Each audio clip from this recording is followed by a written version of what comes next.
Социаль шилтерлерде Qozanның Горький паркында агрессив тиеннәр бар деген хәбәр таралды. Үҗәтлек күрсәтүче җәнлекләргә нигездә аналар һәм балалар зарлана. Мәсьәләгә ачыклык кертү өчен безнең иҗат төркеме паркта булып кайтты.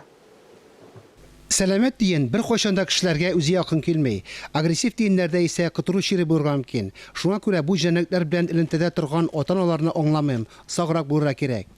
Социаль шелтәрләрдә әнә шуңа охшаш хәбәрләр таралып өлгерде.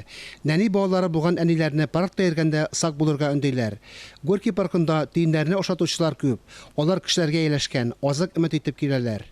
Всегда приходим в парк, и всегда есть белки. И зимой они ходят тут, и весной, и осенью всегда. Кормим белок, очень их любим.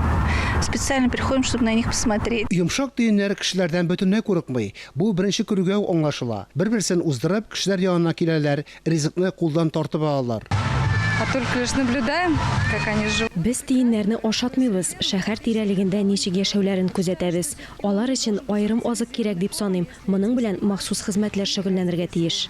Тиеннәрнең кешеләрдән курыкмыйча, кулдан ризык алып китүләре гадәти күренеш. Бу агрессия түгел.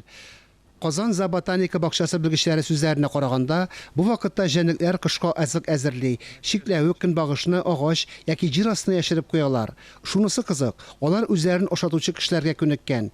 Кешеләр белән элемтәгә керүче җәнлекләрнең активлыгына аптырарга, алардан куркырга кирәкми. Табигатьнең дә үз кануннары бит.